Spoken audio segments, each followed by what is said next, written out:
Good evening, everyone. Thank you so much for being here. We're going to go ahead and get started shortly here. Mr. LaPierre, would you can you give me screen sharing ability, please? You should have it, Mr. Schwartz. I have all panelists should be able to share. Thanks so much. My apologies. My light's a little bright here. The sun kind of shines through this window. But thanks so much for being here, everyone. We have a few guests with us here today. First of all, we have Mr. Dan Ross, who's our Assistant Superintendent for Curriculum Instruction and Personnel. We also have Dr. Frank Santora, who is our Assistant Superintendent for Pupil Personnel Services. That includes counseling, nursing, and special services. We have Mr. John LaPierre, who is our technical support here for the evening. Mr. LaPierre, it was a pleasure. And we have a special guest with us here tonight. We have Dr. Carla Manning. We asked Dr. Manning to join us here tonight because we're going to be talking a little bit about district goals and what our intentions are for the upcoming year and how parents and community members can be involved and support our efforts. So I'm going to go ahead and just get into this kickoff for the meeting here, and then we'll have opportunities for our guests to speak. As always, when it comes to the district, to our Superintendent Coffee, excuse me, I'm just getting my share set up here. Whenever we have our Superintendent Coffee, this is a nice forum because it provides an opportunity for more dialogue than, say, at a board meeting. At a board meeting, we have quite a bit of business that we have to conduct, matters that we have to discuss that are specific to the agenda and the time of year and things that need to be approved. And there's always, of course, time for members of the public to bring up new topics. There's also time for board members to bring up new topics. But because of the number of things that have to happen at a board meeting, it can be challenging to engage in meaningful conversation and dialogue in that context. So the Superintendent Coffee provides an opportunity for us to have more direct dialogue. We certainly endeavor to try to engage in conversation where it's appropriate. And we typically might have a topic that we would put out there for everyone to consider, but most importantly, even beyond just any topic that we might put out there, it's really a time for people to come and just share their concerns or questions and for us to be able to make ourselves available for the public. So you can all see my presentation screen, is that correct? Great. All right. So first of all, objectives tonight, I want to raise awareness with the presentation that we have here and through our conversation about a few things. First, I want to make sure that that everyone understands that we have been doing a lot of work over the last few years to track our district progress and to understand where we're going and where we are and what we need to work on.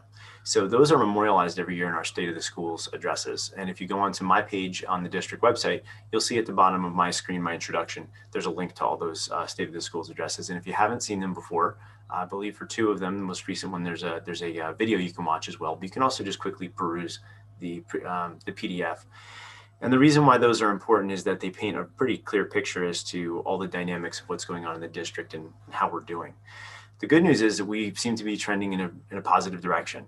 It's hard to see what the data show for the current year because last year was such a unique year. There's such a limited availability of data. So we will be presenting a new State of the Schools address. We anticipate sometime in the middle of June, probably for the Superintendent Coffee in June. So we're targeting June 16th, which would be when that is.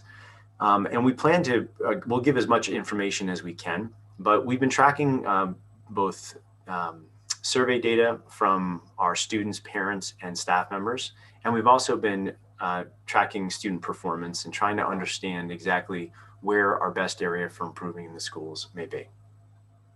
Through that process of looking at that data, we have come to develop for this year some long-term targets in terms of district goals and targets.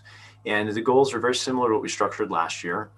They're built off of a variety of educational research, but largely the general philosophy of them is built off of the work of Martin Seligman and his PERMA theory. Well, I would call it theory, his PERMA framework for explaining wellness and performance. I'll talk about that in a little bit. And then we have district goal strategies and tactics to improve opportunities and supports for students. We want to share really what we've been doing and what we're going to continue to do. And then, of course, invite community members to ask questions and share comments. So some norms for the meeting. I find it helpful to just kind of set expectations. This is an environment where we have public engagement. It is a limited public forum, which means that it is open to the public, but we certainly want to make sure that we are following certain protocols. It's not completely free speech. There are some certain expectations that we have. So first, we value differing perspectives here when we have our conversation. So please make sure that when you're speaking, that you're speaking from a perspective of appreciating other people's points of view and that you're respectful of others. And when you speak, please recognize that everyone speaks for themselves and everyone sees all these issues a little differently. Additionally, some of the matters we talk about, for example, I know when we've talked a little bit about diversity, equity, and inclusion and that facet of what we're trying to accomplish within our schools, then sometimes that evokes some polarized thinking, particularly political thinking and public policy thinking. And that's normal because right now our political spectrum is pretty divided over a variety of issues. And this is, and the role that inclusion initiatives may play in society have long been politically discussed. And right now is no exception, of course. So for the sake of conversation, our focus is on improving benefits, improving outcomes, improving opportunities for the students in our schools. So we don't want to get into ideological debates, and to make it very clear, the school district does not subscribe to ideologies and will not be subscribing to ideologies or teaching any ideologies. We teach students to have a critical perspective regarding everything in the world, and we're very mindful of age appropriateness of those things and making sure that students understand all sides of an issue and how our political spectrum currently and historically looks at a variety of issues. We also want to make it very clear that this environment is inclusive of all backgrounds and identities. So please, within your comments, please make sure that they're respectful and that nothing would cause anyone to feel excluded or stigmatized in the meeting. So those are our welcome objectives and norms. And I think I already introduced the panelists. So I just want to give them a minute or two to see if they want to say anything and give Dr. Manning an opportunity to introduce herself. And then I'd like to just present a little bit about what our district goals are, some of our goal progress, and our planning efforts to date. So Mr. Ross, can we start with you? Sure, absolutely. Good evening, everybody. It's great to see so many participants here. Thank you, as always, for attending these events. We really love to be able to present information and speak with you and answer your questions. And other than that, I just hope that everybody and their family are doing well. We're in the home stretch of the school year and looking to close out strong. So looking forward to the discussions tonight. Thank you, Mr. Ross. Dr. Santora? Good evening, everyone. I echo Mr. Ross's sentiments. I'm looking forward to an engaging discussion as always. I hope everyone's family is doing well. And yes, it's important to celebrate that it's May 12th and we continue to be open, and we're looking forward to a very strong and fun end of school year activities for all of our students. So I hope all is well and looking forward to a good discussion tonight. Thank you, Dr. Santora. And Dr. Manning. Good evening, everyone. Good evening. My name is Carla Manning. I'm a school diversity, equity, and inclusion consultant. I'm here to support the district and its goals related to student achievement. So I'm excited to partner with Superintendent Mark Schwartz and his staff, as well as you all as family members, community members, parents, and staff. So I'm excited to work with you all, and I'm here to support, and I'm here to be a resource. Thanks, everybody. Great, thank you, Dr. Manning. Thank you, Mr. Ross and Dr. Santora.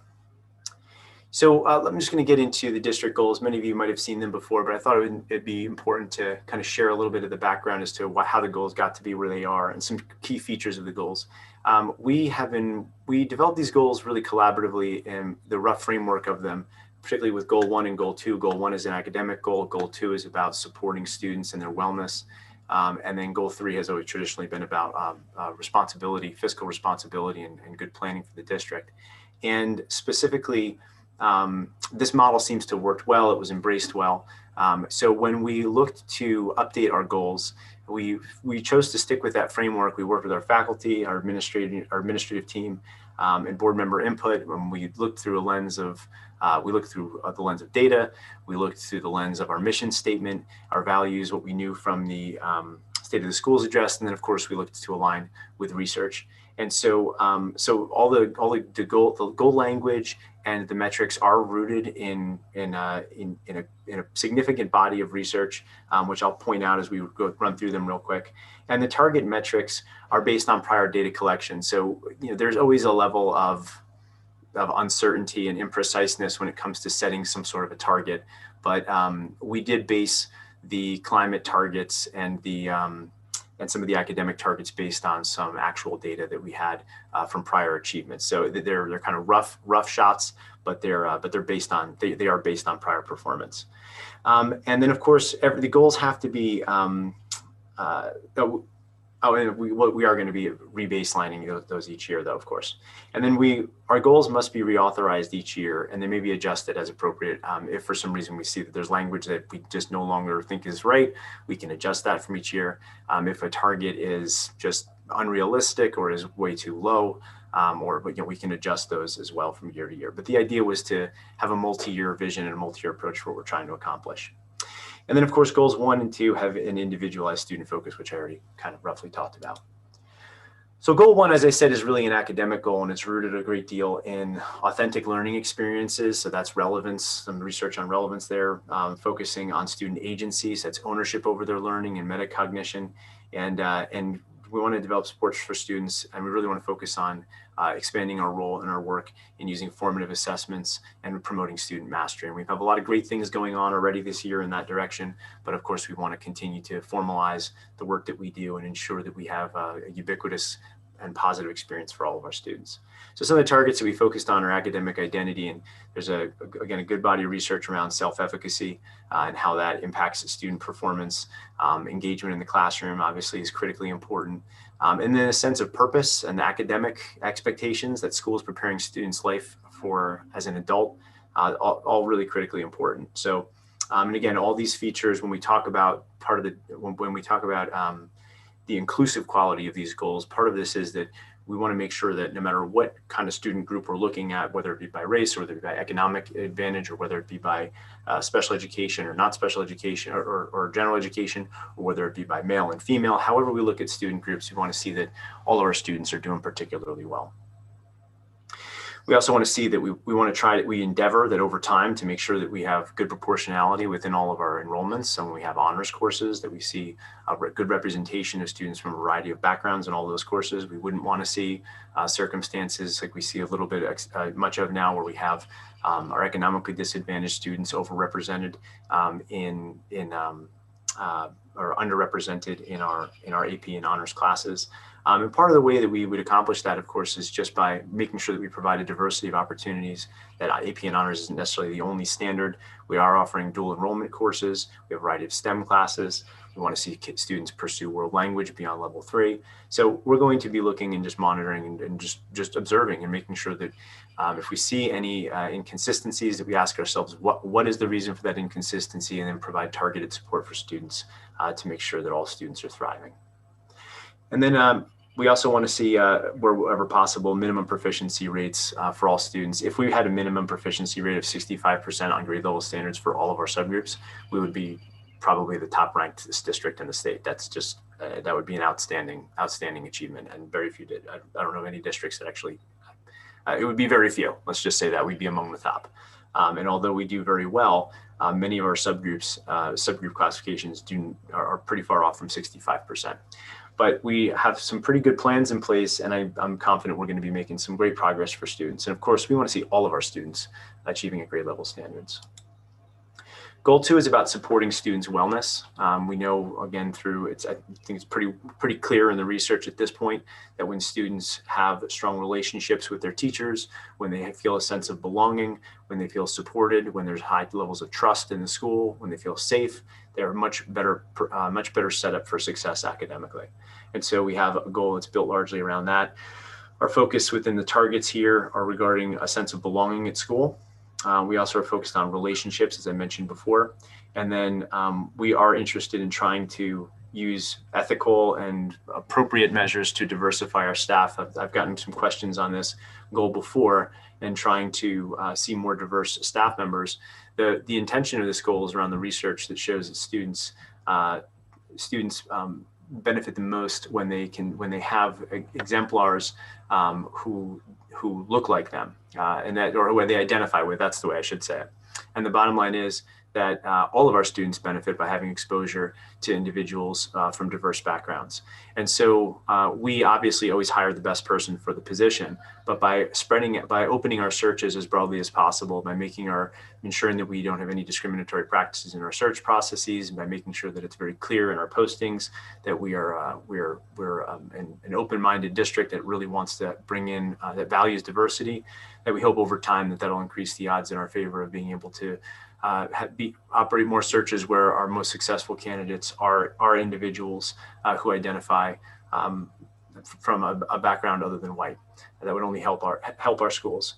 In the meantime, I think we've done pretty well. We have seen a good amount of diversity among our hiring of late, and we value all of our staff members, and we've been hiring a lot of really, really talented people also. So that's great.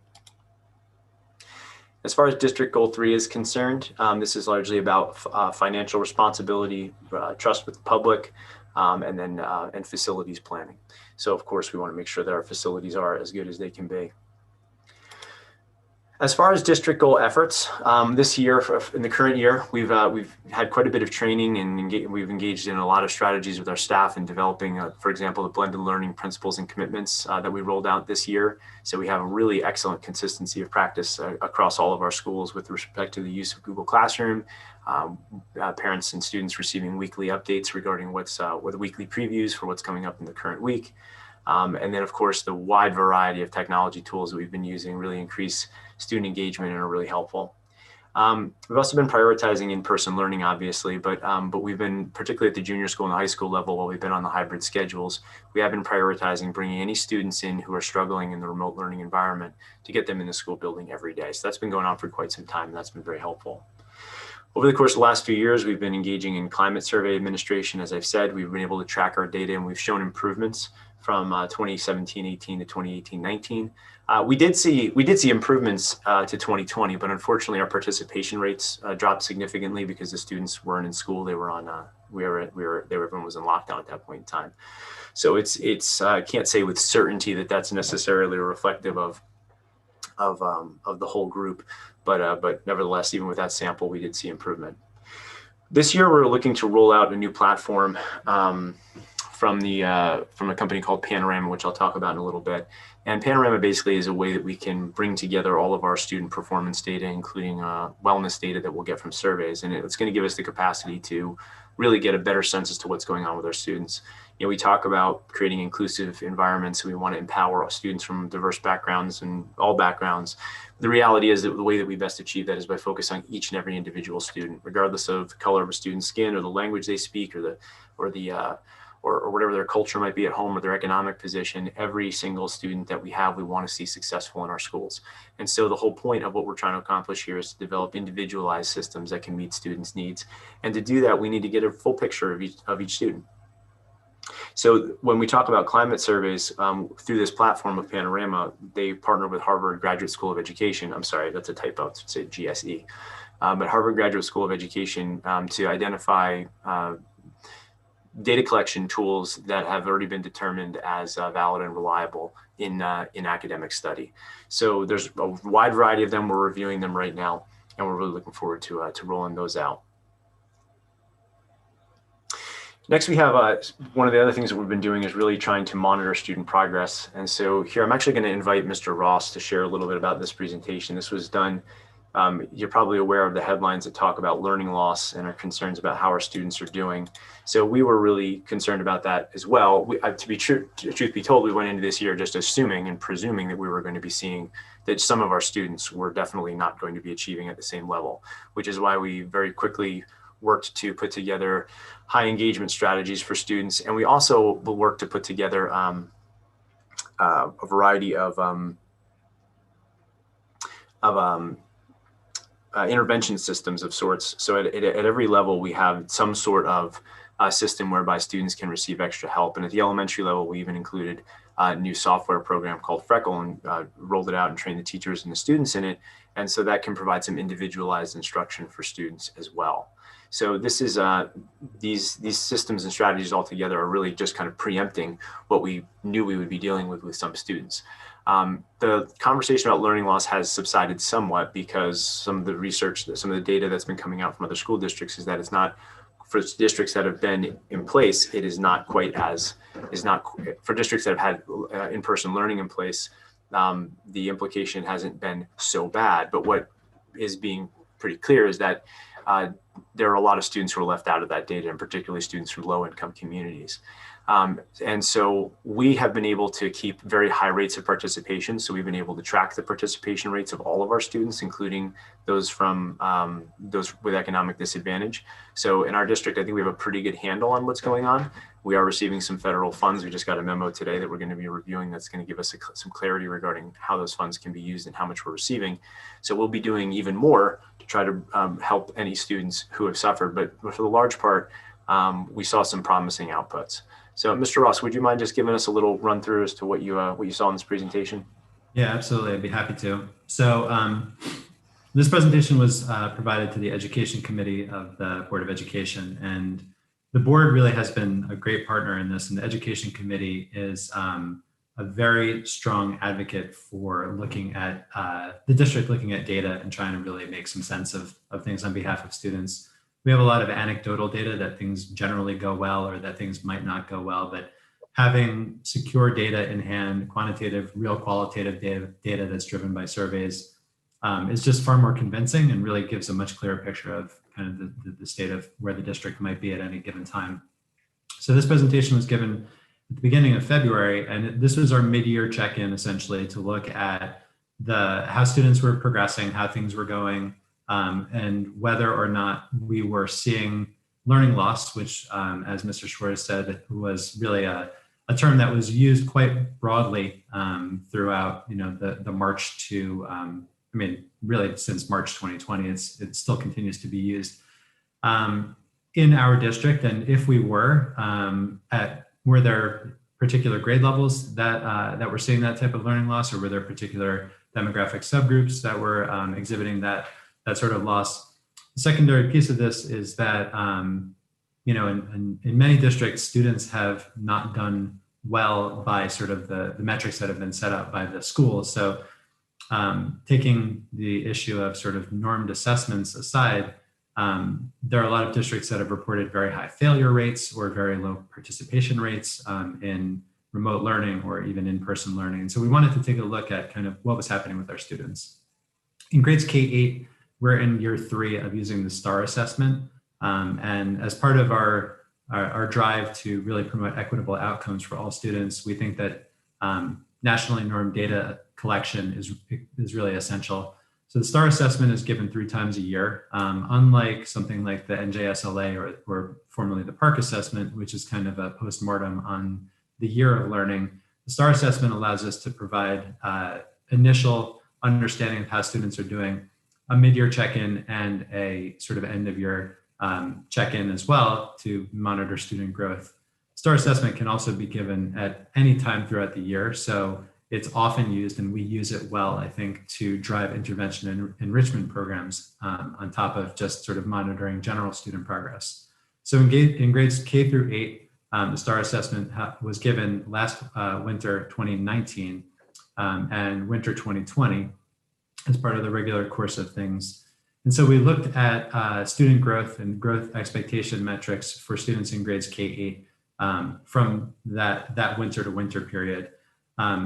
The expectation, was we weren't really sure what we were going to see, but we were very heartened to see that generally Madison students were doing very well. And we did notice some major successes. Nationally normed comparisons, Madison students have done exceptionally well. And we did see great growth across many of the subgroups that we examined. So that was very good information. That's also information that we're currently examining for the spring, although spring 2020, as all of you know, was much more challenging season, and we didn't get as much data. But we will be looking at sort of the year of growth of students throughout the current year. And I think that we'll see that results are generally good, given that we've had such a high degree of high quality in-person learning. In grades 9 through 12, the STAR assessment is not administered. So we looked at different types of metrics, and what we settled on was really to look at sort of semester grades, and we looked at GPA as well. Semester grades year over year, and we did, I think, a 3-year analysis of those. And we really wanted to kind of see, was the pandemic and the effect on students really having an effect on student outputs from the grade side, or were the administrators at the high school especially, but also really at the junior school where grades are numerical, really finding ways to address the needs of students, reach out to them, support them, provide them with flexibility and leeway. And what we saw was actually that there was no great increase in the number of failures or grades of D. And in fact, if anything, teachers were being very, very flexible with students and providing them with many opportunities to show mastery and many different ways to show mastery. And that's really across all of the four main subject areas. So this information gives us the sense that we've approached this year, I think, with a proper mindset. I think our principals really have taken to heart the idea that this is inherently, this was always going to be an inherently challenging year, but we needed to kind of keep our foot on the gas in certain respects. And we've collected very good academic data to indicate that the approach that we've taken really has addressed largely the needs of students sort of in aggregate. Now, of course, when we look into that data more closely, we do find that, as in the past, we do have areas that we need to improve, especially across demographic subgroups, as indicated by some of the STAR results. So we looked at a variety of different cross sections, including race and economic disadvantage and special education, and we came out with some pretty interesting results. Mr. Schwartz, I'm happy to pass it back to you if you'd like to sort of describe how that process went. You're doing fine if you want to keep going. Yeah, I'm happy to continue. So we, in the process of creating this data presentation, we probably threw out about 40 slides of different ways that we cut this data up. What we settled on through a lot of really robust conversation, Mr. Schwartz and Dr. Santora and I, just kind of batting this idea around, was to look at economic disadvantage as one aspect of things and to try to decouple what's often seen as sort of combining factors of race and economic disadvantage as if that's sort of one monolithic group.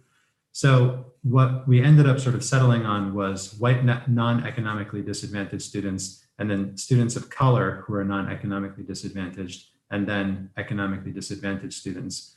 And what we found was very interesting, that as you can see with the ELA scores from winter 2019 to 2020, we actually saw a higher percentage of students of color who are non-economically disadvantaged show 1 year or more worth of growth on the STAR assessment. And the math results indicate the same as well. Students who are economically disadvantaged did show there is a gap in performance there, and that is a gap that we have seen a persistent gap in Madison and of course across the country, but one that we want to continue to highlight for ourselves and also for our community so that we can be assured that we never lose focus of students that might need additional supports that we have not yet provided them. So that's the sort of the first way that we sliced it. On the next slide, we looked at mostly the same types of information, and this is now median growth expectations. So this is of all test takers on average, right? Well, the central tendency of median, how did students do? And what we noticed is that students of color who are non-economically disadvantaged, the median growth expectation was a full year of growth from winter to winter. So that's very heartening. And I think it's definitely a tribute to the programs that we've been able to provide. Obviously, there's always room for growth, and we're always looking for ways to improve that. As Mr. Schwartz mentioned, federal funding has been generous this year with ESSER 2 grant, which is going to be put into effect this coming year, ESSER 3 grant as well. And we do plan to provide additional support programs for students that need them, as well as intervention services that can be provided during the school day.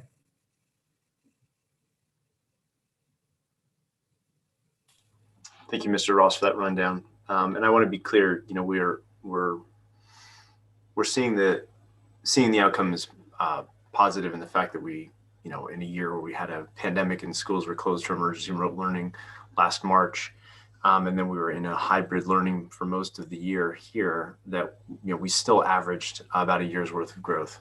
That's not to say that that's sufficient. We want to make sure that all of our students are achieving, and that our averages are well above what the normed expectation would be, and that's what our goals were all about.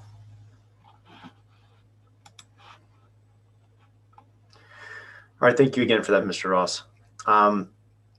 We also saw that, and then we also just have a wide variety of activities at this point. I think we don't need to go too crazy with all these points here. But we've had a variety of special programs for inclusions as well. We've had David Flood, who came and spoke about diversity among students with respect to respecting students with special needs, and including all students. We've got a variety of diversity committees. We have a nice Hidden Figures project celebrating the roles of Black Madisonians in history. We also have there was a nice Brian Stevenson's event that the high school promoted, and a lot of our community members had a chance to go. We also this year had a variety of academic supports. Like I said, 5 days of scheduling for struggling students in MJS and MHS. We had additional support and outreach for ESL students and families. We did some text, our teachers led some text expansions at MJS and MHS. And then of course we had at all of our levels, we had some level of individualized support for additional academic support. Dr. Santora, we want to share a bit about the wellness supports that we had in place this year? Sure. Good evening, everyone. The district's commitment to wellness obviously began prior to this year, but only intensified in light of the current pandemic and its impact on the mental health of our students, staff, and of course their families. So earlier in my time here at the district, we did focus our efforts on restorative practice, restorative justice techniques in terms of discipline at the junior school. However, we did expand these practices throughout the district with a great deal of success, further empowering our students in terms of voice and focusing on student comfort and empowerment. We've also focused our efforts on trauma-informed practice and care this year. Obviously, this coming into this school year, we recognize that many individuals experience trauma to varying degrees. And so it was important for us as a district to equip our educators with these techniques in order to appropriately assist students within the classrooms and outside the classrooms as well. We ran various initiatives. We continue to provide direct and explicit clinical counseling services for students across the entire district. And it was very important for us to make sure that we had mental health professionals in each and every school building in order to service students as well as the faculty.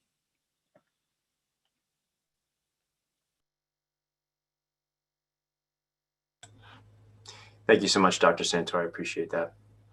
And we've been working, engaging in a variety of initiatives to really track proportionality within our student groups as well, like I said before, to make sure that in everything that we do, we're trying to be as inclusive as possible.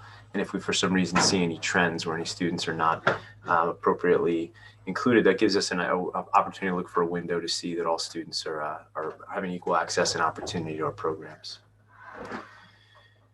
And for next year, we really, we talked about a variety of strategies and tactics and ways that we could help students. Our staff over the summer engaged in district goal work groups. And we looked at the data that we had. We looked at survey data. We broke out that survey data by different subgroups. We looked particularly at groups that were underperforming. And we found, really all the different groups that we worked with all kind of came up with the same idea that we need to really individualize our support for students. And so the best practices in how to individualize those supports are really to take all the different programs and all the services that we do and really memorialize them into an entire system of supports. So if any of you have ever heard of response to intervention, or if you've heard of a multi-tiered systems of support or the New Jersey tiered systems of support, the idea of that is that when instead of having all these disparate types of things that you might do to help different students, you recognize that there are different profiles of students and different needs that students have. And so effectively we already have all these practices in place. If we systematize them and put them into some sort of especially some sort of software, we can track what goes on, then our INRS process becomes more automated, and we can be in a circumstance where we're able to more quickly respond to students' needs as they emerge, and hopefully even identify some needs that they might have before they manifest as academic needs or any other kind of mental health need either. So a couple of the ways that we're looking to do this through the Panorama platform. We originally found Panorama because it had a lot of promise with SEL data, but then further, when we started looking into the product, we realized that it actually was a solution that offered to solve a lot of problems for us at once. So it will give us the opportunity to manage our intervention referral services better, if you're not familiar with that. And when students are struggling in class and they're not responding to the normal types of supports that a teacher might provide, then there's a team that the students will go to see that's usually led by the principal. And that team includes educators and specialists within the school community who will take a look at, will collect data and suggest interventions for how to help the child. It's a great process, but it's time consuming. And this process could automate that and make that more smoothly. We also, through this platform, can create individual learner profiles for students. And basically, those profiles will provide an opportunity for us to get a snapshot of each child, and we'll keep that data up in real time. So we want to collect data on predictors of future academic achievement, including beliefs about self-efficacy, relationships, and even some wellness data along with it. So the idea is that we can get a more complete picture of each student and know individually what that child needs to help them. And then there's also an early warning system and school dashboards built in too, so that we can see kind of the greater picture of how things are going as they're going. And then we can also identify through some algorithms and common profiles we're looking to identify, maybe hopefully catch some students who might be trending in a bad direction before they actually are in a state of academic or personal crisis. And we're also looking to expand our interventions, like I said, tutoring and support services through the school. The federal funds that are coming through, again, we just got some information on that today.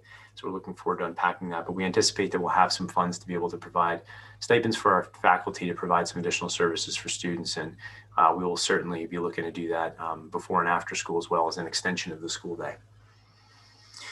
We also have a Drew partnership that was proposed by a community group here to connect students from Drew University to potentially be volunteer tutors to help some students that might be in need, might not be able to afford their own tutoring or have access to tutoring. They can have access to potentially to students from Drew. So that's more something that we're looking to kind of facilitate, not necessarily operate. It's going to probably be something more that Drew would operate, but it could be something that benefits our students. We're also really, and with all this talk of data, there's a real benefit to having interoperability of data, because when we have all these data systems and these systems don't talk to each other, it can be really, the challenge of accessing each system can often prevent people from actually accessing all that data. So we were approved to join a data equity cohort, which is through a very well-respected organization called Digital Promise. Mr. Ross, did you want to talk about that just real quick? I think you've been the lead on that, so you would probably speak to it slightly better than I can. Yeah, sure, absolutely. So Digital Promise is a national education organization. The data equity cohort was a group that we applied to become a part of, and it's a national network of schools along with trainers and consultants who help districts look at the data that they have access to at the school buildings and within the district, and find really useful and meaningful ways to use the data to drive better outcomes for students. That's great. Thanks so much, Mr. Ross. And then, of course, we want to be involved with a lot of community outreach and sharing all the things that we're doing and informing parents as to what they can do to help out. So the last slide that I wanted to share is just what can parents do to support our district goals? Well, please continue to read our communications. Over the course of the last year, the schools have taken on practice every school of a Friday update that goes through the app.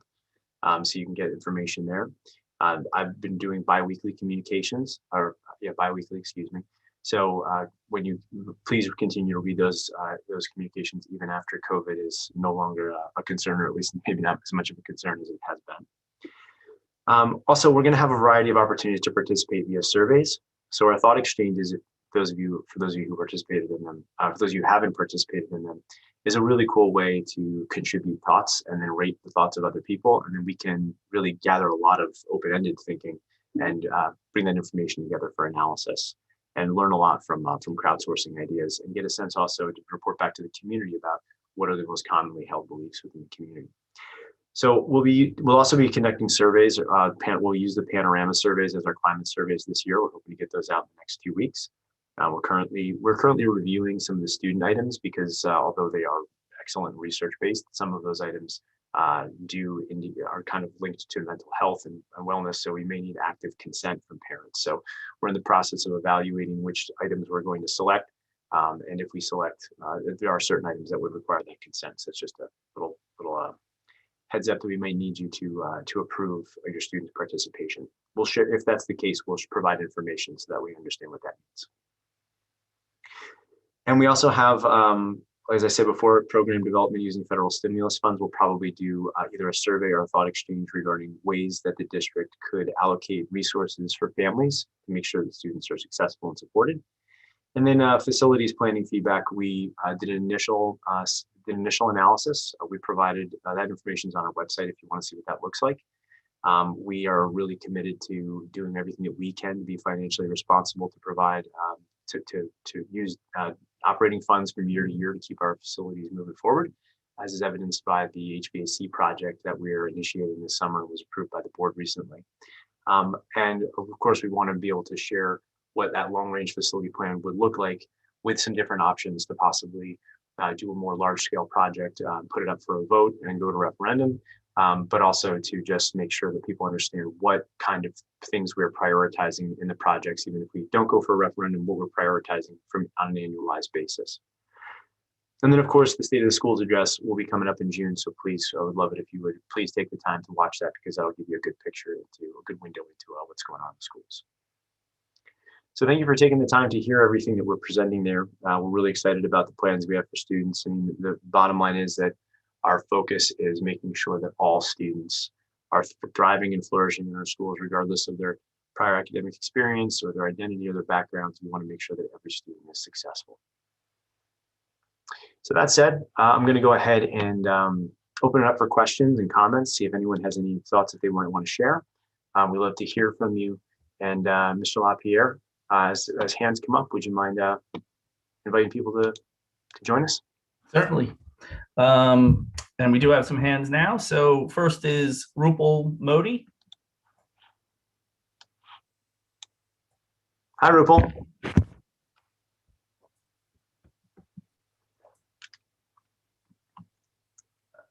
Rupal, if you're there, your microphone is muted.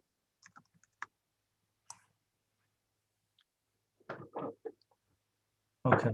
Rupal, if you... I'm so sorry.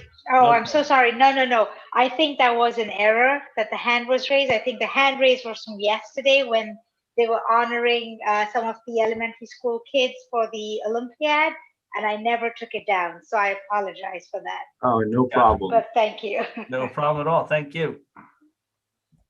Okay, so we have Lydia S.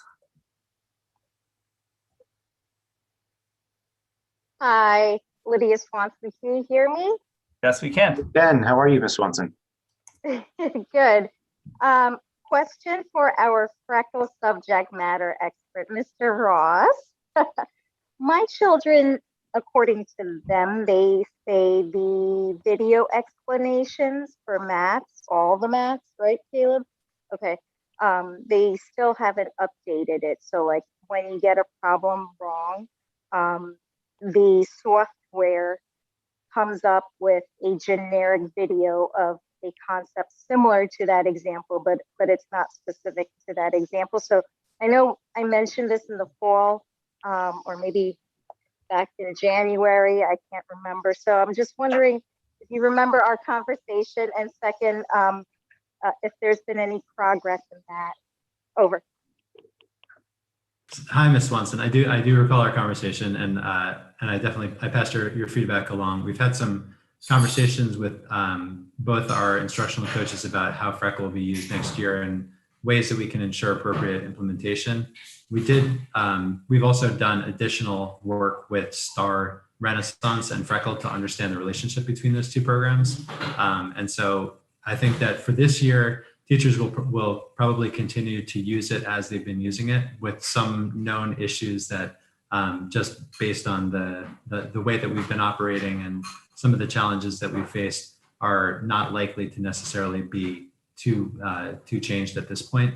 But with next year's implementation, it's going to be a much clearer understanding of who should be using Freckle for what purpose and when. And under the course of a regular school day, there will be appropriate time allocations for Freckle to be a meaningful tool for student engagement and support.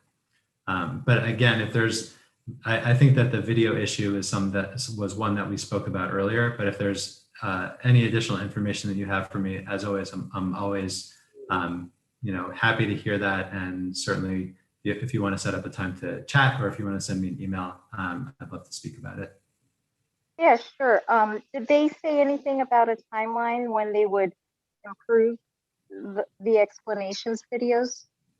Yeah, I think that part of it is sort of it's understanding what the greater purpose is for Freckle and when it should be used.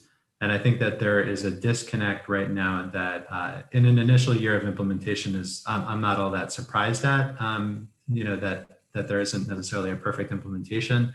But I think that our teachers need to understand better how and when to use Freckle, and how and when a video explanation might be beneficial to a student, and when additional support for a particular problem might be best given on the specific problem by the content expert, by the instructor of the class. Oh, according to my son, the video explanations and my daughter, it's automatic. So like, it pops up and then you don't really know what you did wrong on the problem. So what else do you see on there? Like I said, Ms. Swanson, I'm happy to speak about this this particular issue with you. If you want to set up a time to chat, we can certainly do that. Yeah, and Ms. Swanson, maybe your kids can jot down a couple of the specific items. Like if you describe the specific items, Yeah, then we can look at those. Yeah, I've provided screenshots in my email months ago, so you have everything you already needed. My kids just want to know when the software will be improved, when they'll be able to get more out of it. They're fine with the length of time that they're spending on it in the classroom. There's not an issue about that and how long it's been used. Their teachers are great. We love their teachers. We just, they're just anxious to hear from you, Mr. Ross, and my son's listening right now. So if you want to give him an answer, a quick answer, that's great too. Yeah, I think I don't know that we can speak for Freckle just yet. So hopefully, we'll make a note here and we'll follow up again, and we'll see what we can get from the company. We do want to try to make these softwares available over the summer as well for students, so that if they want to continue to practice over the summer, they can. And we want to make sure that students that the software is as helpful as can possibly be. Mr. Ross, anything you want to add to that? No, I think that's right. And again, like we're certainly looking for all the solutions that we can to any of the issues that arise. So, I'll certainly, I'm on the case. I understand the concerns, and we'll work with the staff to make sure that the implementation is improved as we continue to use the program. Thank you for being our customer service. Say thank you to Mr. Ross. Thank you, Ms. Swanson. Thank you, Ms. Swanson. He nodded.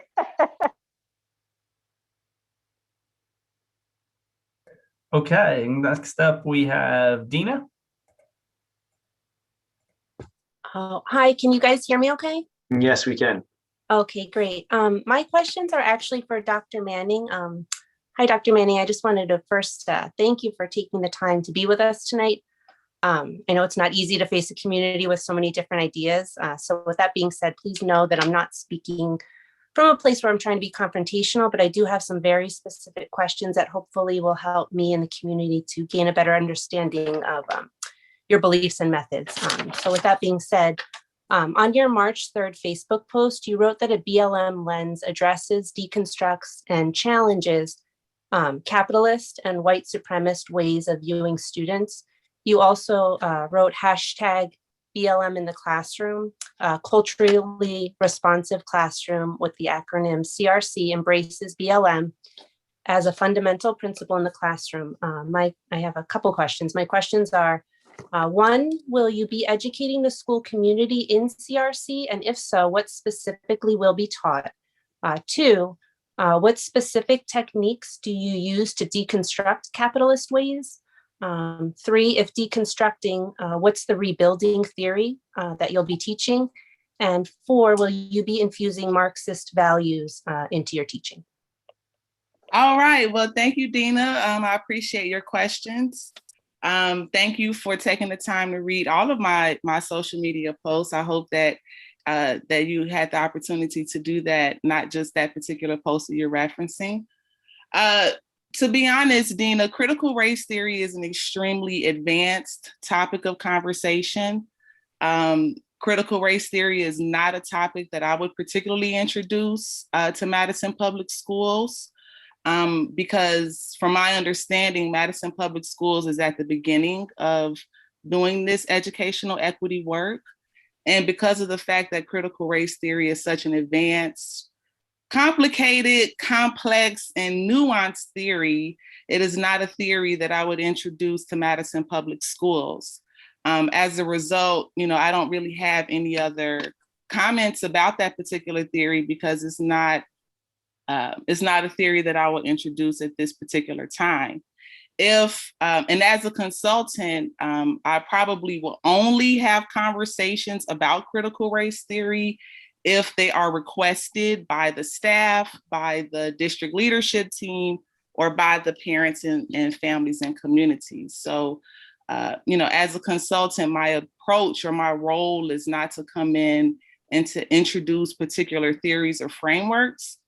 My position is more to be a resource and a support system. So that's the first question that you asked. The other questions in terms of, my method of deconstruction, I have no method of deconstruction, Dina, because the way that I operate is very fluid based on the school district's particular needs. So, I don't have a particular method because that varies depending on the needs of the district.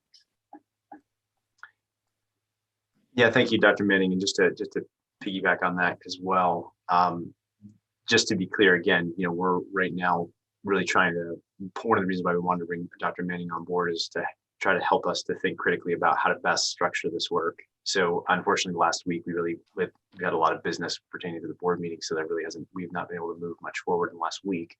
But over the course of the next few weeks, we really want to define that scope of work. And to be clear, we're not even necessarily in a place where taking a mindset that Dr. Manning is going to be doing necessarily.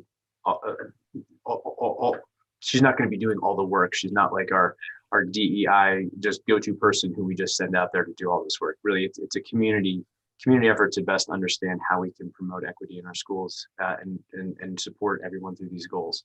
And people have questions, and we're grateful for Dr. Manning's expertise and ability to speak some of the questions that people have, and that's why we have her with us. So thank you for that question, and thank you, Dr. Manning, for that response. And I'll tag on to that last piece. I think we still have Dina with us. Like there is under no circumstances, there's not going to be any indoctrination of any students. And I just want to be clear, some community members have shared with me some commentaries and some resources about some pretty extreme practices that have gone on in schools in the name of this work. And I can say flatly that we do not support those kinds of practices, confronting students about race, their racial identity, forcing conversations about race where people are not comfortable, with especially students, being in a circumstance where there are mandatory compliance components. That's not the aim or approach that we're taking.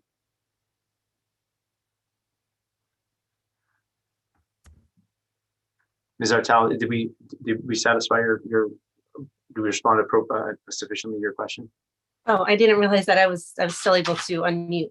I kind of really am just interested in, like, I think the specifics of exactly what will be taught then. Well, Dina, my role as a consultant is not just to be a teacher. I mean, as a teacher, that is my background, of course.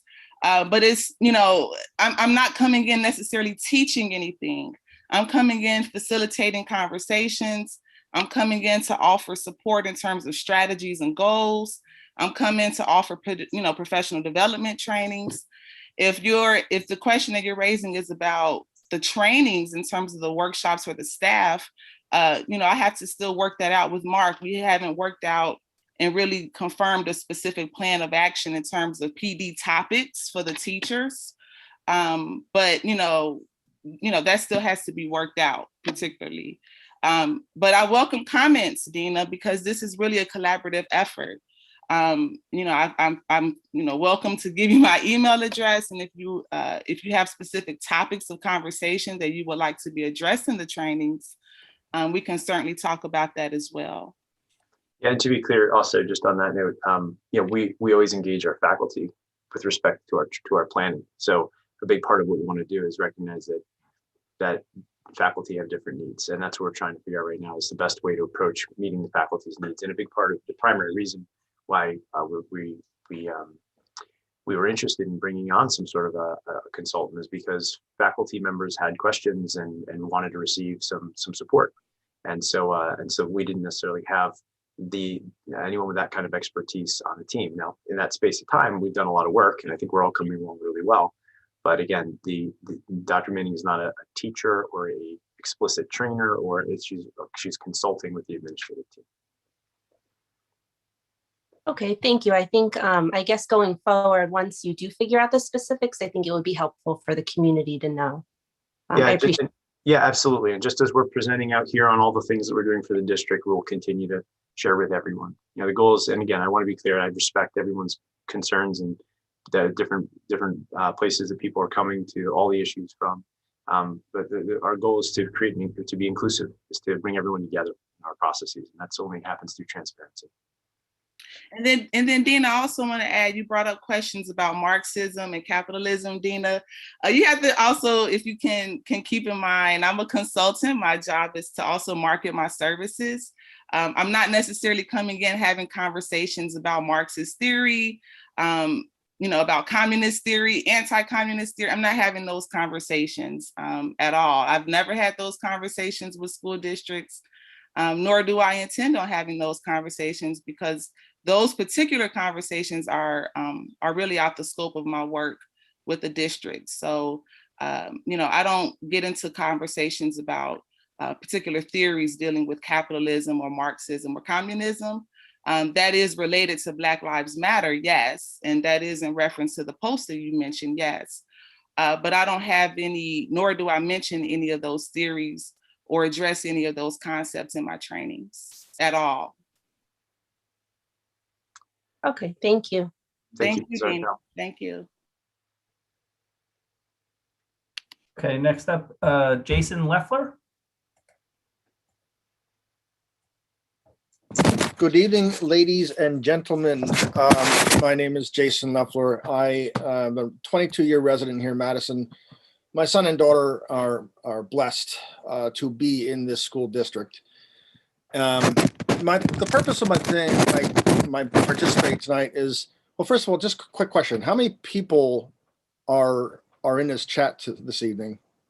Mr. Schmore. Participants, we've got about 58 participants. Yeah, actually, it includes us, so a little over 50. Excellent. All right. Just so people understand my background, where I'm coming from here. I've been invited to, and I really appreciate Mr. Schwartz that being a part of the MPS Anti-Racism Advisory Group the past year. I've been able to attend about 4 or 5 meetings, and I will tell you that it's been entirely beneficial to have these discussions. I think it's important to have the discussions. My question is, if there are incidents of racism in the community of the Madison School District, not the community, but in the Madison School District, how many were there? And were they properly investigated and confirmed incidents? Another question I have is DEI curriculum why do we have to implement that when this is something that moms and dads, again, I come from a background where God and the Lord Jesus is part of an integral part of my family, myself, my entire life. And it is, when I consider, I don't look at anybody differently. I'm looking at people that who is going to be there to that I can help. I'm also a lifetime EMT. I'm not concerned about what someone looks like or how they speak or any of those other delineating factors. I just care about the person.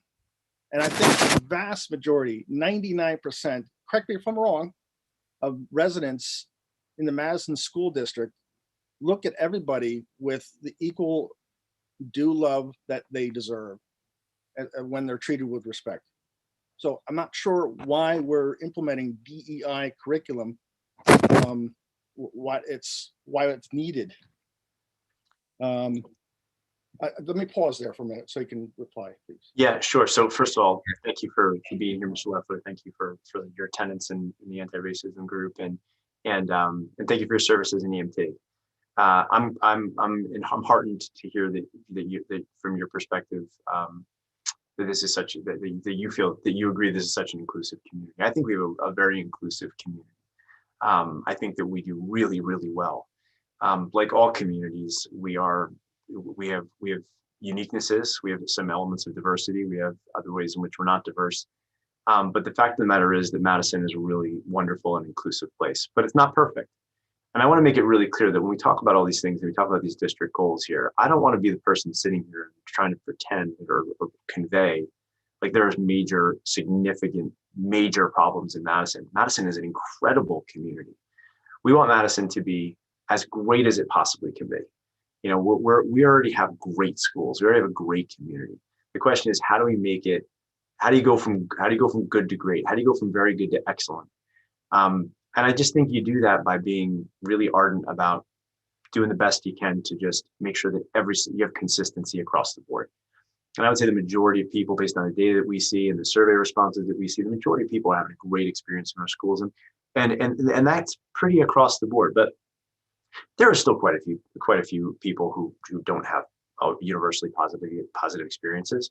So our goal is to try to make sure that everyone has a universally positive experience. And I'll say, we do see some inconsistencies with respect, especially in the survey data. We see some inconsistencies in that students who identify as part of different subgroups, we load demographic data and we can then analyze the student responses. And historically, we've seen some less positive responses. We also see, in student performance results, we see that we could do that we have a lot of students who aren't meeting grade level standards. We want to do everything we can to make sure that all students are meeting grade level standards. So we're really tackling this all at once. And as far as curriculum is concerned, we are not proposing a different curriculum. We're not proposing a new curriculum. We are going through our normal curriculum processes like we always do. We align to the state standards, and we have them developed by our teachers. So there's no proposed curricular change beyond what would be normal curricular updates to be compliant with the New Jersey Department of Education's student learning standards. So, and then as far as racism in the schools, Dr. Santori can kind of speak a little bit briefly about that. But the fact of the matter is that, you know, it's very uncommon that we see explicit and overt racism in our schools. The times where we have had some explicitly overt racist acts, but they're few and far between. We have seen some kind of glaring examples though, and we've heard anecdotal evidence from some of our students who've been brave enough to kind of come forward and share some experiences, that some of our students of color are not necessarily experiencing a colorblind world like in the schools, that they do experience some difficulty. And so we can't prevent all those things from happening. But what we do want to make sure that we're doing everything we can to understand everybody's stories, as we said in our goals, to make sure that our staff feel well versed enough in the complexities of race matters to be able to talk about race without feeling like they're going to offend someone or or cause more harm or be accused of being a racist. We want to make sure that people are comfortable being able to work in this space and support our students. And insofar as race is a part of society and it comes up and it's part of people's identity, we want our staff members and our students to feel comfortable talking about matters of race and being able to, as it's necessary, but for the purpose of making race not be a problem, of making economic disadvantage and other issues being a problem, but rather just being a detail of life in a school where all students flourish and thrive. So that's the vision that I have, and I hope I think that's pretty universal. I hope that's pretty universal. If there's any flaws to that, please, I would be happy to hear it. Dr. Santor, you oversee our HIB. Do you want to elaborate on how I kind of characterize that at all? Do you want to refine that? Sure, I would agree. I think to Mr. Schwartz's point, we are not entering into this work. We're striving for goals to be more equitable learning environment because of an overabundance of overt racist acts within the district. And I hope that resounds with everyone. There are obviously a multitude of reasons why students in HIB, active harassment, intimidation, or bullying are confirmed. They pertain to conduct that is demeaning in some way based on an identifying characteristic. There have been instances in the district since my time here where those instances pertain to racial slurs or commentary that was obviously offensive, prejudicial in nature. And so those instances were confirmed, and we worked to develop intervention plans that addressed those very specific topics. And it's one of the reasons we're committed continuing this work in terms of becoming a more inclusive, equitable environment where all our students feel celebrated for their differences and empowered and have equal access. And having spoken to many parents throughout this process, I truly believe that is a unifying force among all individuals in our community, that we all are all striving for that for all of our students, not just for our own children, but for the children of our friends and neighbors within the community. And those are, obviously the goals and ideals that we continue to refine as a district. So I hope that, kind of resonates with everyone. It does, and I thank you for that, Dr. Santor. How many incidents in the past 3 years have there been confirmed? I would have to go back and look, but I don't want this to be the focus of the conversation, because I think Mr. Schwartz and I are very clear in the sense that we are not seeking to address an issue of systematic racist acts between our student body. Quite honestly, we're looking to continue to build an inclusive environment for all of our students. And that includes students who identify as white, that includes students who identify as Black or Latino or some other ethnic background. We want to make sure that all students feel empowered and celebrated in school. That's really what we're looking to do here. But haven't we been doing that anyway? As I said, we're looking to continue to refine our focus in this regard. Okay. And it's always important as professionals and any individual, right, to continue to grow and to learn. That's why I want to make sure that we're clear in our messaging about what our focus is, because we're not talking about any X number of scenarios that pertain to potentially racist acts on the part of students. That's not what we're talking about. All right, I appreciate that. One more comment, if I may. And what I'd like to do is I'd like the board to consider providing more civics training to grades 4 through 12.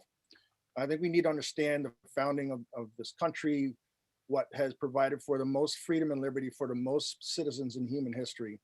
And it's important that we respect that and we try to explain to the future leaders that are progressing through our school district how they can become better stewards of our community and our country. So I implore you, please, to teach more civics grades 4 through 12. And I thank you all. And I thank you, Dr. Manning, for being here. And I thank you all for what you're trying to do, sincerely. Thank you, Mr. Leffler. Appreciate your time. I would, if you wouldn't mind, if you have a reason to believe that there's an insufficiency somewhere in grades 4 to 12 in civics, please let me know. Civics education is a part of all of our history curriculum. But that said, I'm not sure if you mean explicitly like separate civic engagement. So I'm just, we don't have to go into that now, but I'd be curious to hear what your thoughts are. I totally agree with the sentiment that civics are really important.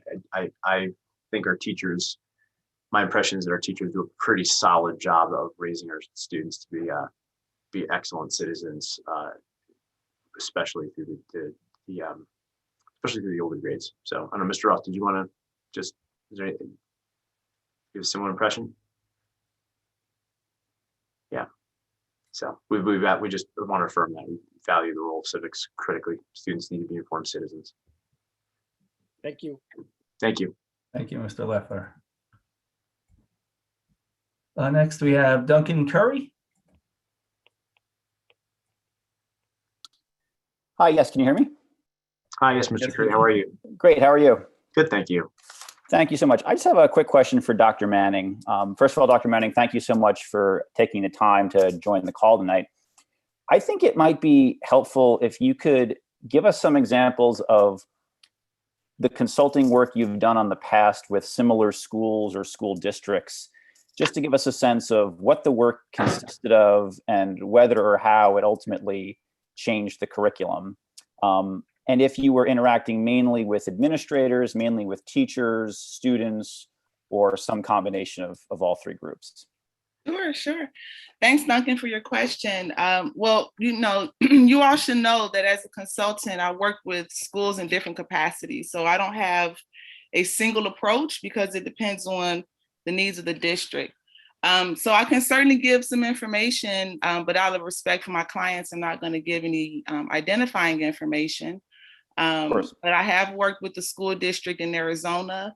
The work with them was I co-wrote a strategic plan for culturally responsive education that ended up being approved by the school board. And then I also did some professional development trainings that focused on culturally responsive teaching. I'm currently working with the school district on the West Coast on the topic of becoming an anti-bias, anti-racist, culturally responsive teacher. In that capacity, I had one meeting, I have another meeting coming up with them, but I've met with their district leadership team. So that's including the superintendent as well as her cabinet. And then the trainings were with their teachers. And then I have another leadership consultation coming up with them in a couple of weeks. I'm working now, I'm still working with the school district in New Jersey on anti-bias and implicit bias. With that particular district, my team and I did 3 different trainings for middle school, elementary, and high school. And then we are also doing some work with their leadership team as well. So I'm working with their principals, curriculum coordinators, directors, all on the topic of anti-bias. This is a school district that is very intentional about addressing particular biases, and they really want a lot of support. To be honest, there's only one school that I'm working with in terms of curriculum. This is a school district in Harlem, a primarily a majority Black and Latino student population.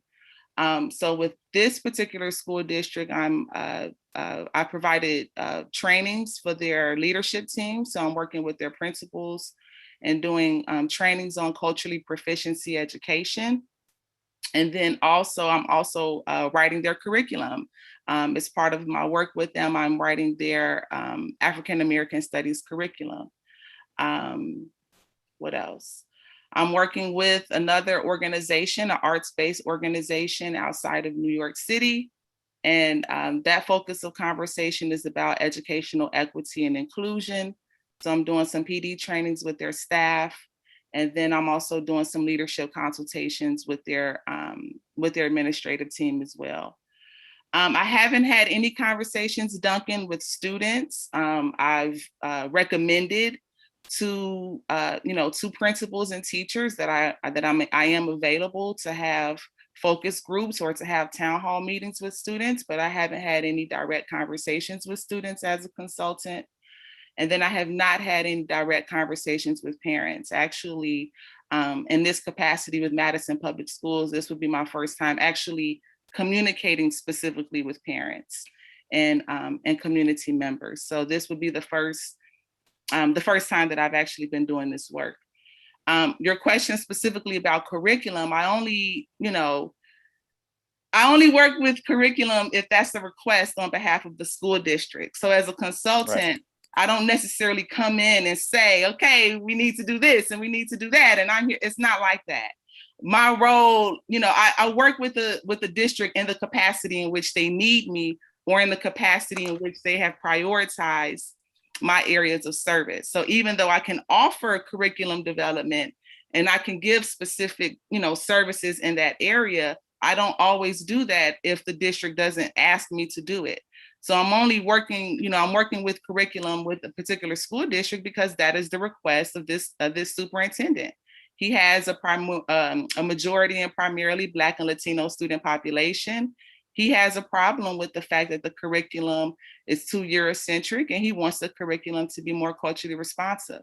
So as a consultant, I'm working with that district in that capacity because that's the request of the district. That is the request of the superintendent. So in that regard, I'm working with the principals, I'm working with the teachers on their curriculum, partially because that is their request.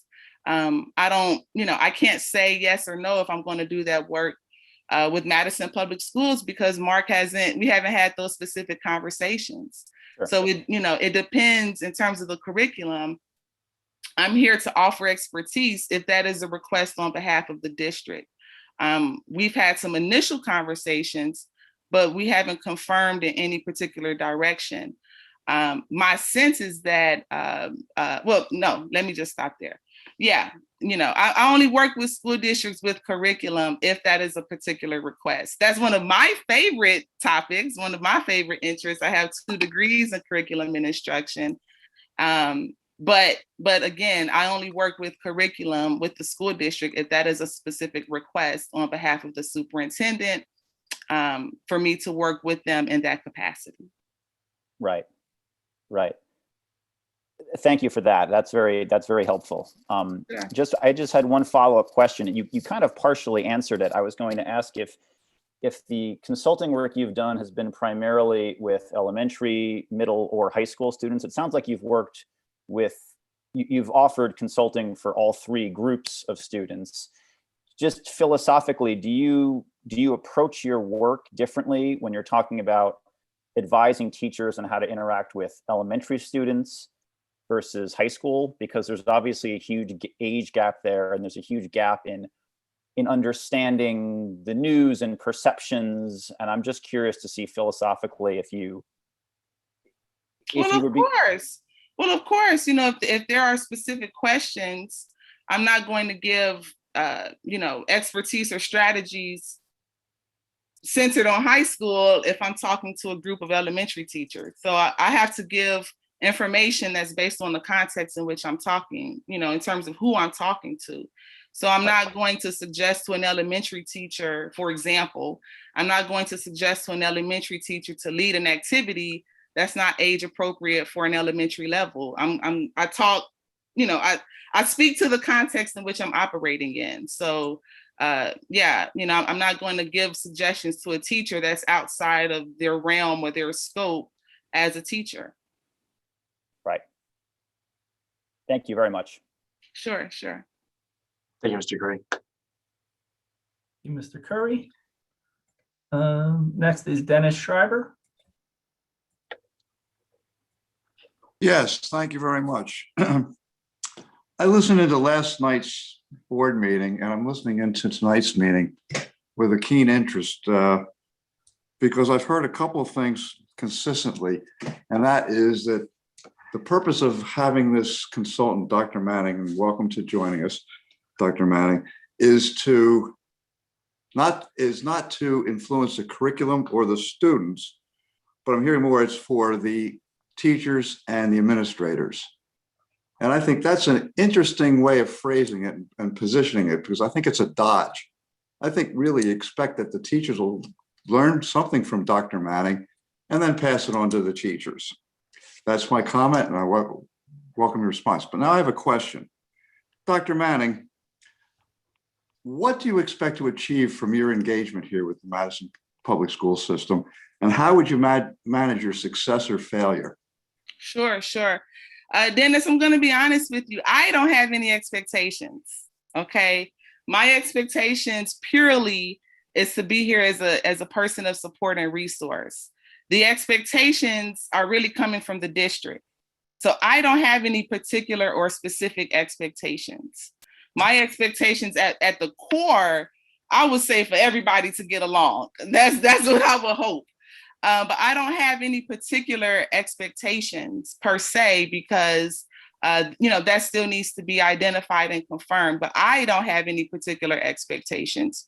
My expectations is purely to help solve problems. I signed up to be a consultant, a diversity, equity, and inclusion consultant, because I'm interested in helping schools solve problems specifically regarding racial disparities, gender disparities, disproportionalities, et cetera, et cetera. So my general expectation is to help to solve problems. My expectation is to listen to people's problems, decipher and analyze the problems, help to figure out the causes of particular problems, and then help the district to strategize and moving forward. Okay, But well, thank you. I don't have any specific expectations per se. Have Dr. Schwartz and Santora told you specifically what our problems are in the school system? The conversations that have been made visible to me, Dennis, have been around the particular goals that Superintendent Schwartz has identified. So the goals related to student achievement, and then the second goal related to student well-being and student wellness. Those have been the two goals that have been prioritized to me. And in my role as a DEI consultant, I've been made aware that my role is to help the district with those two specific goals, because those goals also incorporate diversity, equity, and inclusion. So those have been the goals that have been made, that I have been made aware of, Dennis. Thank you very much, Dr. Manning. Thank you. Thank you, Mr. Schreiber. Thank you, Mr. Schreiber. Next is Jennifer Gregory. Hi, good evening. Hi, Ms. Gregory. I'm Jennifer Gregory. I'm a resident on Glenwild Road in Madison, and I just want to say thank you and applaud you for your curiosity and your willingness to engage in these uncomfortable conversations. And I just want to say that I look forward to the work that Dr. Manning brings to our district. And I think that the listening that needs to take place here is important. And I just want to say thank you. And I look forward to any contribution that you have for our administration, for our teachers, and for our students that helps change the outcomes of many students. It's not always individual instances of discrimination or racism. It's the inequity that isn't necessarily anybody's fault, but that exists. And I'm just so happy. And I just want to be a voice of positivity tonight. I know that you're receiving a lot of calls from people who are concerned, and I just want to be a voice of somebody who says, go for it. Thank you very much. I really appreciate it. And I know so many people in Madison do. And thank you. That's all. Thank you. Thank you, Jennifer. I appreciate that. Thank you, Ms. Ms. Gregory. Gregory. Okay, next is Aviva Bath. Hi, can you hear me?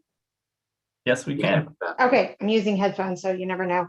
I guess this is a good follow-up to the previous comments. My name is Aviva, and my kids go to Central Avenue School, and I unfortunately had to jump on and off a little bit throughout this, so I did not hear all the comments, but I wanted to just voice my enthusiasm for also having Dr. Manning as a consultant, but also that the leadership at the district level, and it seems also at every school, is engaged in the work. And I want to say that, I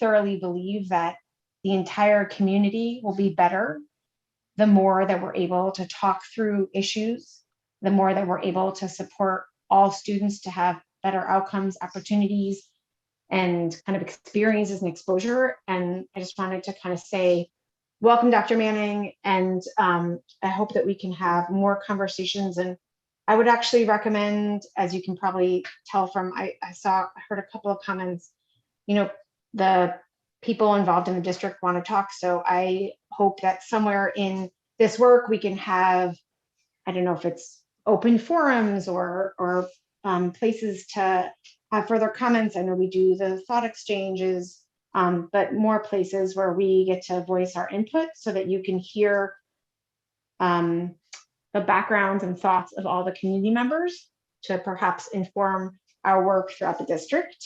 And then I also want to put a little plug, which I don't think is necessarily Dr. Manning's focus, but one of the things that I feel really strongly about I think about our district, particularly with DEI issues, is I think about the staff. And I know that the district has made it a priority to do its best to diversify staff in kind of every way while maintaining our high standards. So I know that the goal of diversification isn't a means to an end necessarily. But I just wanted to say that I hope that through this process, we can also think of ways to make a district more appealing for the highly qualified staff of color to want to come to this district and teach and be leaders and be part of it. And as well as other families. So that's all, just kind of a quick comment about all that. Thank you. Thank you. Thank you, Aviva. Thank you, Ms. Beth. Thank you, Ms. Beth.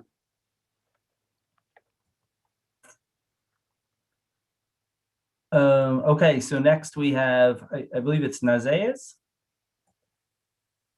or Nazaya's mom, I'm sorry.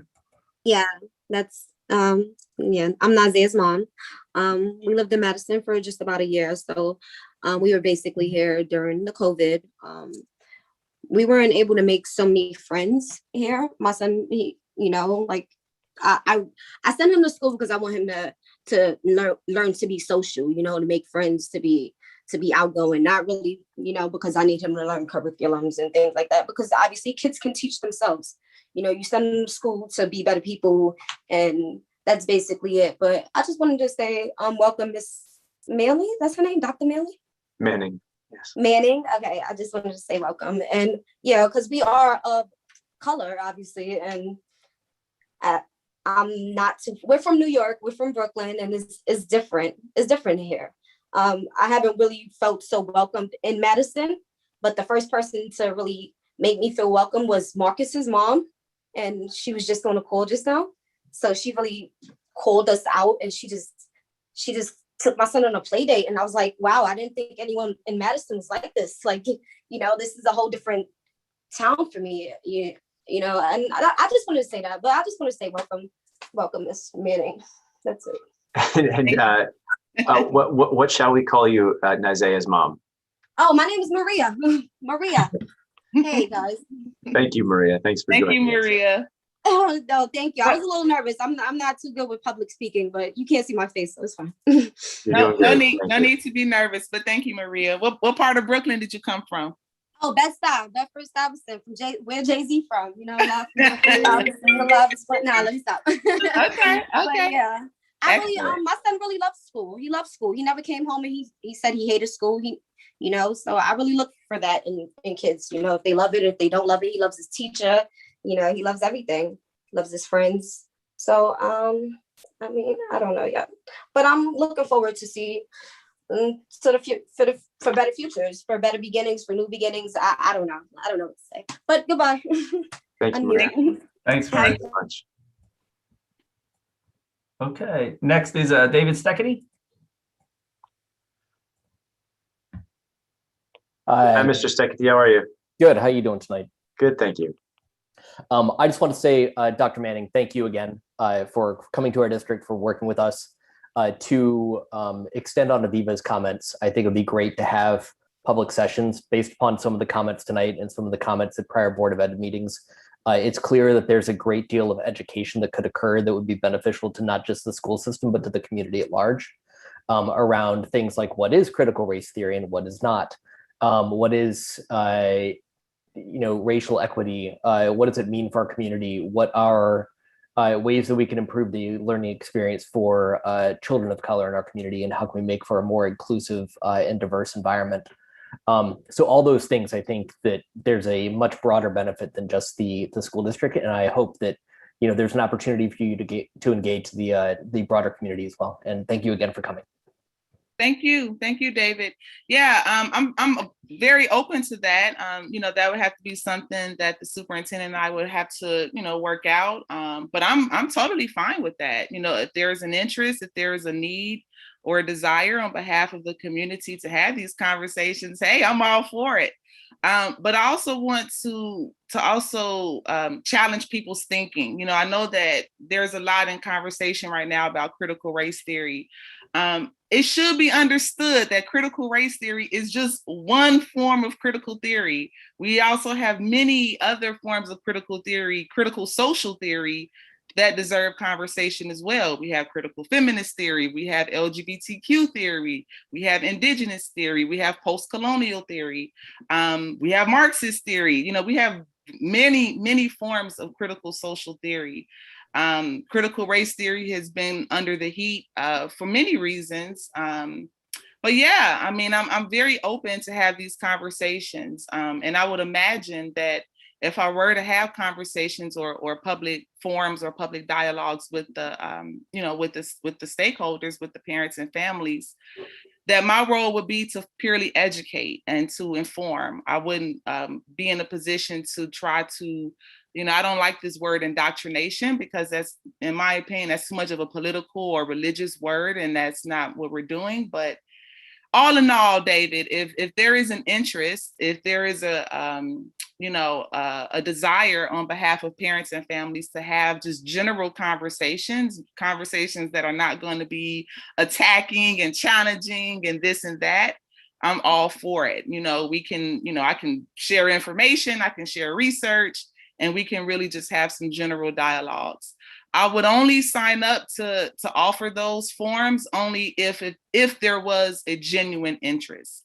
If people would come to the space and, are ready to be confrontational and, go back and forth in a negative or pessimistic perspective, I wouldn't be interested, because that's not how I would approach. That's not my approach, and I don't want to be in that sort of environment. So I would only, offer those conversations and facilitate those conversations if there is a genuine interest, but if there is a genuine interest from people who want to learn, not necessarily people who want to be confrontational or people who want to attack, because I'm not signing up for that sort of, for that sort of environment. Yeah, and just to be clear, as far as the school district is concerned, as far as where we are as a district, certainly having Dr. Manning available for conversation and to be able to comment and provide some insight in the public meetings, that's certainly very helpful as well. But we as a district wouldn't be necessarily just promoting some open conversation for the public. Our focus again here is in district goals. Our focus is on leveraging Dr. Manning's expertise in different areas so that we can make sure that we are being as cognizant as possible of as many perspectives as possible. We are always going to be open publicly here. We value, as we said in the norms, we value all perspectives, and everyone who spoke tonight, we value your opinion, and we appreciate you coming out and having a conversation with us. So the goal, and Dr. Manning, I really appreciate what you shared about wanting to, the goal is to have everyone get along, like wanting to unite everyone. That is the goal. And people don't have to agree to be united. In fact, diversity of opinion and perspective is helpful in an organization because it keeps us all thinking, and it keeps us all reevaluating, it keeps us all learning. So that's what we want for our students, that's what we want for the organization. So, but in terms of the public component of it, just for a disambiguation, Mr. Steketee and Ms. Baff recommended that. I think that continuing to work through these kinds of school public forums is definitely something that we'd be supporting, and that's why we're here tonight. So, Mr. Steketee, did we respond appropriately there? Absolutely. Thanks, guys. Thank you, Mr. Steketee. Okay, Todd Molnar. Ooh. Mr. Molnar, I'm getting a message here that it's saying your version of Zoom is an older one and I can't promote you to speak. I don't know if you can jump on a different device real quick and come back to us, or you can certainly write into us too, and we can answer your questions that way. Thank you. Is there anyone else that has a question or comment? I think Mr. Mulder is back. Hold on one second. Hello. Actually, this is Todd Lesh, different. Oh, okay. There we go. Sorry, I have a very simple question, but this has nothing to do with all the great exchange that was going on right there. My question is about the school calendar for 22-23 school year. I would like to request, I know, Dr. Schwartz, you mentioned yesterday about starting before Labor Day for this year due to holidays and so forth. I would request that for the following year that we look to consider doing it after Labor Day. That is it's a great family time to take family vacations. And with a lot more people in New Jersey going further south to the beach, it is a much, it's a lesser expensive time for people to go to do that. So I would request that when you guys do decide about the calendar for 22-23, do take that under consideration. Hey, thank you, Mr. Lesh. It's been a tough one. It's been tough having that just about trying to figure this all out. This year, especially, it seems the right decision to keep the August 30th start date because of the especially because of the way that we're gonna have a very different assessment schedule this year. But I have heard that request before, so perhaps maybe it would warrant some sort of a community feedback survey kind of thing. That would be great. I'd appreciate that. Okay, I'm gonna make a note for that. Thank you very much, Mr. Lesh. Thank you. Have a good night. Thank you, Mr. Lesh. Cheryl Dodds.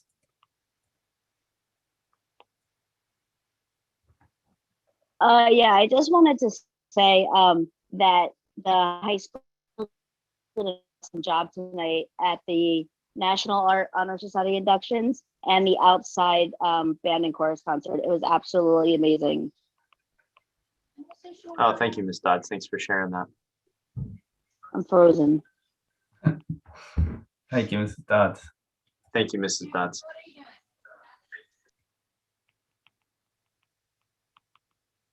Okay, is there anyone else? All right, Mr. Schwartz, I think we're all set. Well, I just want to say thank you to everyone who took the time to come out tonight. I'm very proud of our community and the way that clearly a lot of variety of strong opinions and just such a great deal of civil discourse and pleasant conversation. Thank you to our community. I'm very proud of, thank you all for making Dr. Manning feel welcome. Dr. Manning, thank you for being here tonight. Thank you for your patience as we're kind of, we're all just trying to define the work here as what is exactly appropriate for Madison. And we appreciate your time and your interaction. Mr. Ross, Dr. Santora, as always, thank you for your work. And it looks like Mr. Molnar updated his Zoom. So he did get in before the buzzer. So let's try to bring him into the conversation. Oh, I'm sorry, Mr. Molnar. Let's see. Let me try something. Oh. Did it work? Oh, we've got you. Oh, Mrs. Molnar, how are you? Hi. Now you can see me. Oh no, I don't want you to see me. You can mute your camera if you're like, there you go. No, my I guess question or really comment is more about politics. I guess we're talking about how we want to have our students feel comfortable in talking about things and have these open forums, and I feel like students don't feel comfortable in the political settings in the classroom. There's no talking through things and calm discussions and debates. I know there's students that have left the junior school and have gone on to high school and felt that they were hated because they didn't have the same political beliefs as teachers. And I just worry that students shouldn't even know what the teachers' political beliefs are. Also, like both sides of the topic should be discussed. And I just worry that teachers aren't kind of keeping their political beliefs to themselves. So I just wanted to make sure we consider that for the kids as well, as much as all this diversity and equity and whatever. So there's a lot of things going on. So I just wanted to make sure that was kind of considered too. Yeah, thank you, Ms. Molnar. And I think that we have a policy on controversial issues, and it does pay respect to the fact that our faculty are not prohibited from expressing their views. But they must be couched as their views, and they shouldn't be indoctrinated. Now, we all know that the dynamics of the classroom are challenging. It's hard to disclose your views and not impact your students. So generally speaking, we certainly do encourage faculty members to be mindful of the impact on students. But that said, a significant part of what we aim to accomplish, and I, as a former high school social studies teacher, am quite passionate about how to teach issues from multiple perspectives and create environments where students can have disagreements, but nevertheless respect each other's perspective. And sometimes, frankly, be required to argue perspectives that they might not necessarily hold too as part of the academic process. So that is ongoing work that we will absolutely be looking into. And I appreciate you raising it here. Okay, great. Thanks so much. Thank you, Mrs. Molnar. Okay, Mr. Schwartz, I don't see any other hands raised. All right, well, thank you again to everyone. I think I got cut short on thanking Mr. LaPierre, as always, for being our tech support and de facto MC. So thank you for everything. And everyone have a wonderful night. Look forward to seeing you again very shortly. Cross your fingers, hopefully. Oh my goodness, did we make it? We almost made an entire night without talking about COVID at all, didn't we? Wow, pretty awesome. So thank God for that. So hopefully the rates keep going down. Stay healthy, everyone. Look forward to seeing you all soon. Bye, everyone.